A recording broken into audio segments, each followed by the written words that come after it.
Welcome to the CISOWise podcast holiday edition. This is your host, Earl Crane, and I'm excited to bring you a collection of stories that we couldn't fit into our regular podcast episodes. This is broken into 3 acts on failure, culture, and keeping your sanity in cybersecurity. Act 1 on failure. We will hear from Alan Levine with Alcoa, Tim Brown with SolarWinds, and Yiannis Pavlosoglou with UBS on the failures they have seen and experienced and the advice they have from their lessons learned. Act 2 on culture. We will hear from Mike Wilkes with Marvel Studios and Brandon Hines with Dimensional Fund Advisors on the importance of building a cybersecurity culture with your team and the failures they've seen when the culture is misaligned. Act 3 on sanity. We will hear from Nick Shevelyov with Silicon Valley Bank, Brent Maher with Johnson Financial Group, and Joe Robinson with Fifth Third Bank about when you're in the role of CISO, what do you need to do to keep yourself sane and healthy, and how to think about your responsibilities.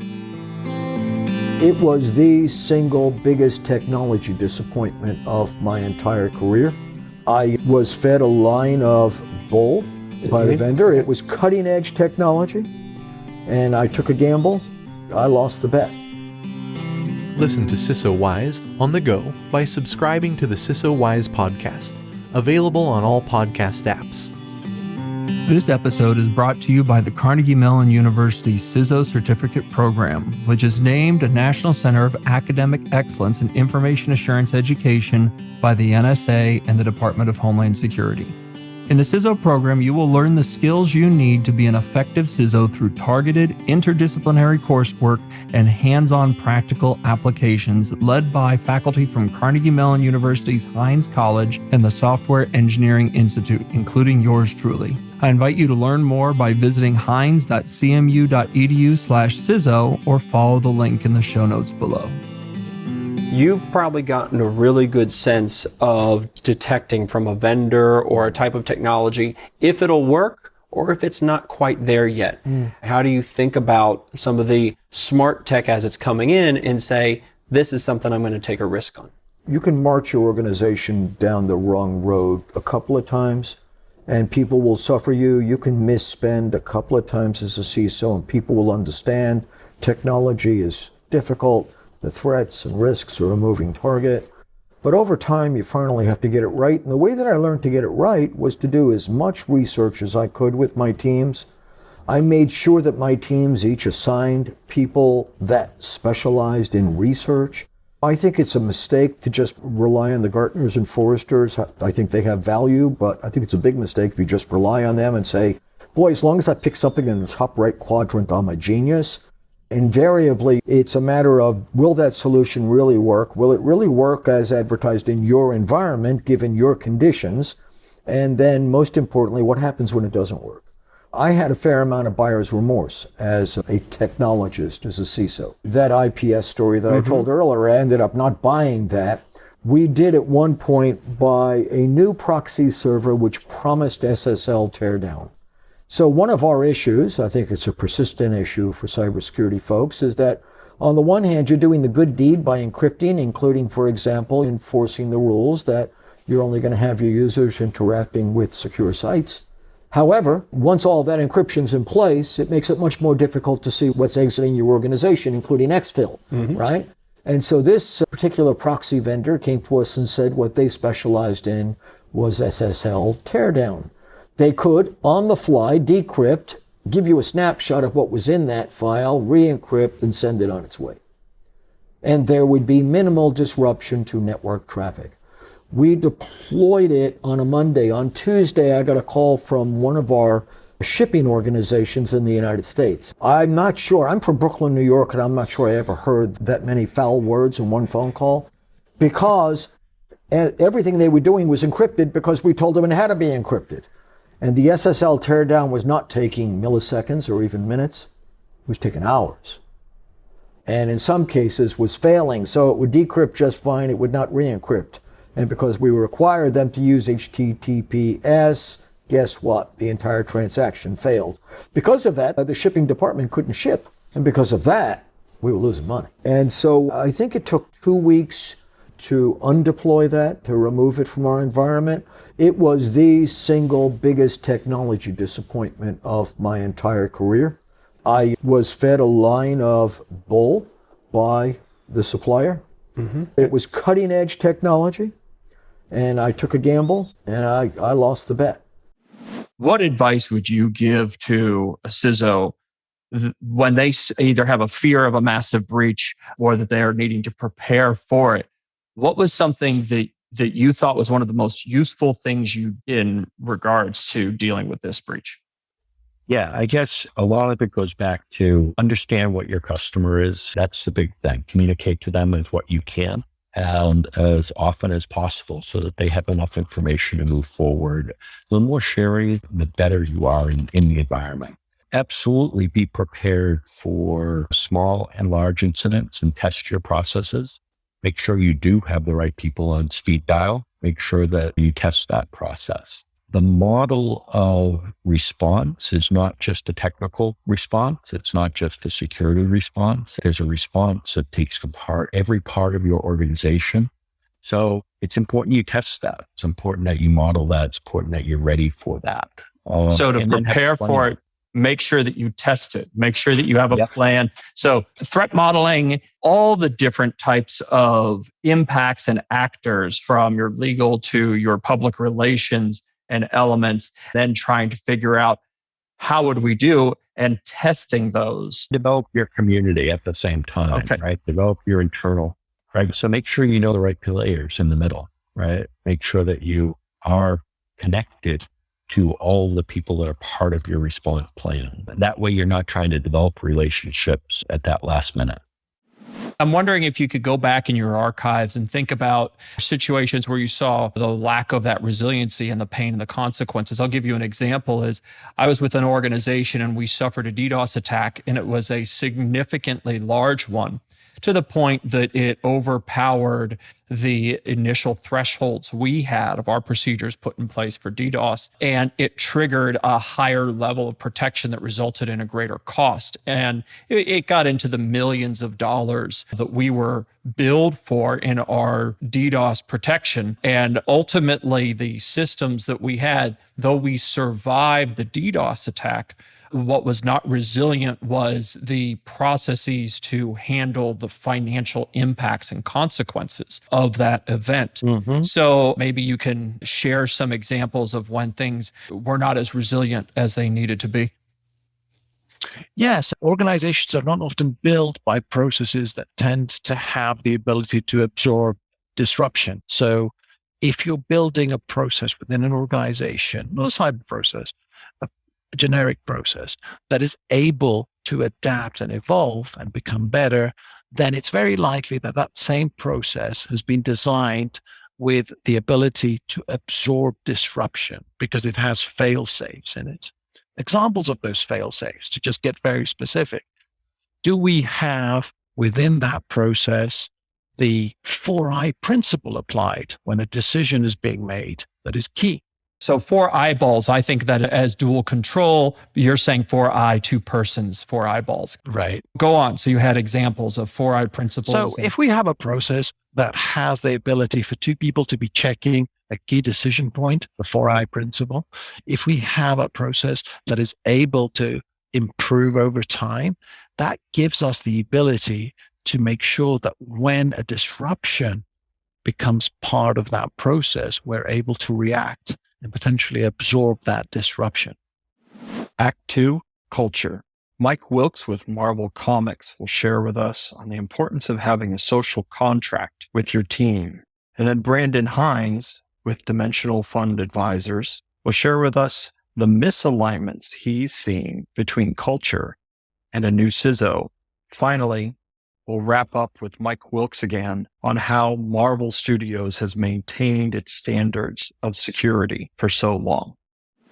If I'm paying someone and we have a business contract, time and materials for money, time and attention for money, I think I've failed. But if I have a social contract with my team, then that's the win, because if I call them at 4 a.m, they're going to pick up, and they can call me at 4 a.m. and I'll pick up. And so I think if your relationship with your team or with your colleagues has devolved to a business contract and you've lost that social contract, then you're in trouble.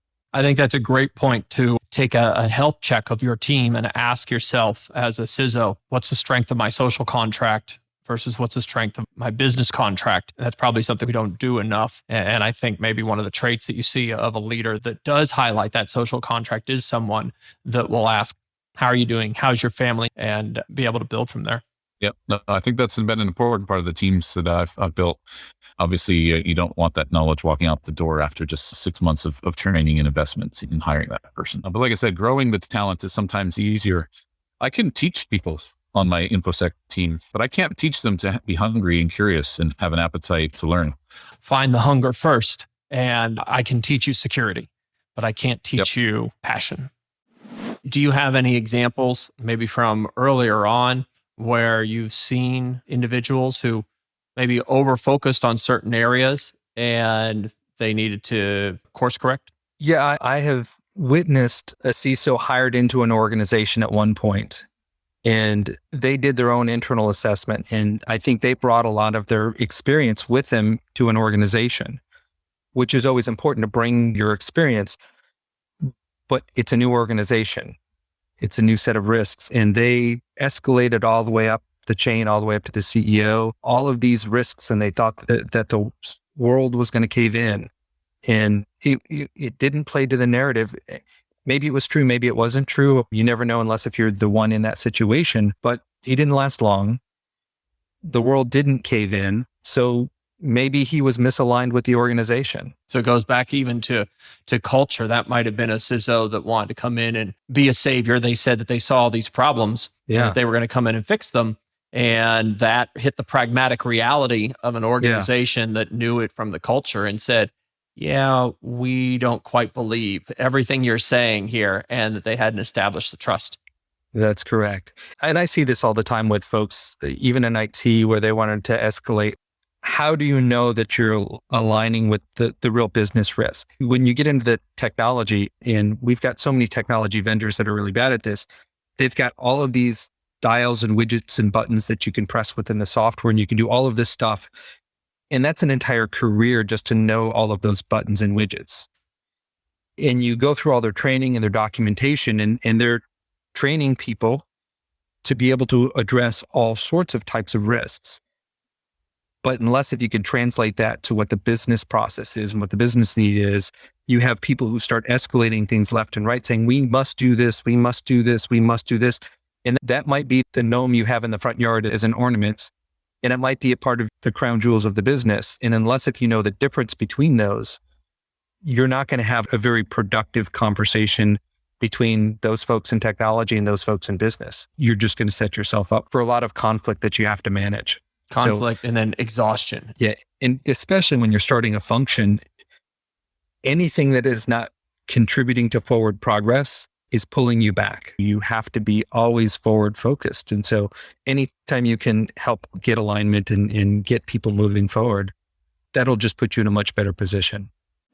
So do you think that Marvel may have been a little bit ahead of its time in data leak prevention, data leak security? I was at Marvel for 2 years, and this had been part of the culture and history of the organization. I remember coming in and interviewing people and asking them, what is Marvel good at? And what shouldn't we be doing? What should we be outsourcing from the security and infrastructure point of view?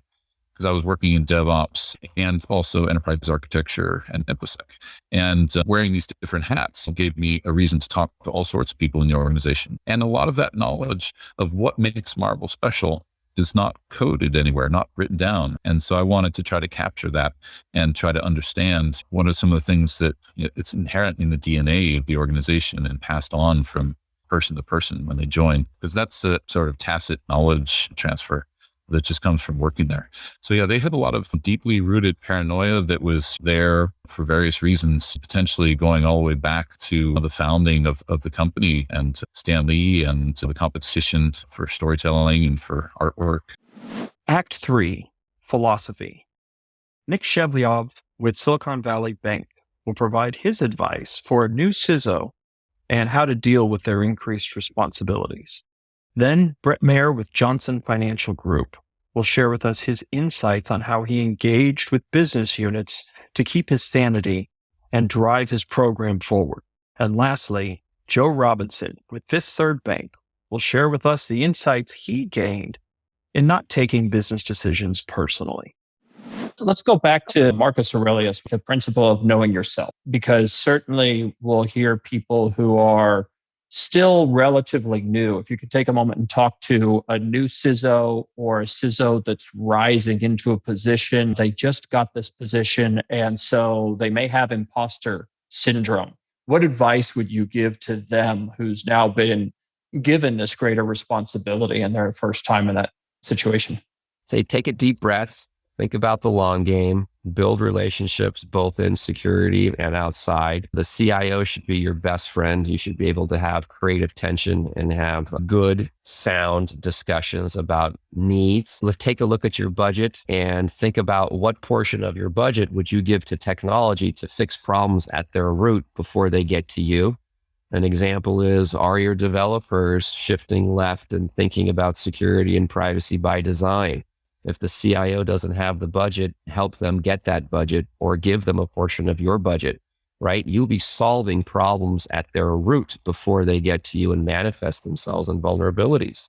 And so surround yourself with great people who are passionate about their mission, have a sense of curiosity, continuous learning and improvement, build relationships in technology, in legal, in compliance. They're all ultimately stakeholders as well. And think about long-term investments that will play out and source talent where you can get it. Earlier in my career, I thought, well, you have to start off in technology to be successful in security. Lo and behold, sourcing people from lots of different domains who are interested, passionate, want to learn, show an ability to learn and apply that, you can build yourself a stronger, diverse workforce that's achieving outcomes that you're looking for. Take just one component of that strategy and the way that you engage with business units to connect them in with your cybersecurity strategy. What have you seen that works when you want to engage a business unit to work with you on your strategy? So building a strategy in a silo, then coming out and sort of tacking it on the wall and telling business partners what they will and won't be doing to support this is not a go-forward strategy. So pulling them into the development and making sure that their purpose is being met as well as yours, or are you in some way supporting their mission as you're developing the strategy, I think is really important. I think understanding the tempo of how an organization gets things done. So really making sure that the strategy is being developed in consideration of the budget planning process, how the finance department sees capital versus expense, and what kind of projects are you trying to get done to make sure that the spending will be available and you're consideratory of the financial strategies of the organization. Definitely you have more kind of forward-leaning, customer-facing entities that really, the sales side of the house, that also needs alignment in terms of making sure that their mission is being met through the realization of your strategies. You got to perform a stakeholder analysis and understand what that stakeholder landscape looks like and engage them. I don't want to say often through the process, but you need to engage them while it's being developed to give them an inside view of where you're leaning and get reads from them and make adjustments if needed. And I say make adjustments without compromising what your mission is too. You're a stakeholder in your own strategy, and you need to make sure your needs are being met as well.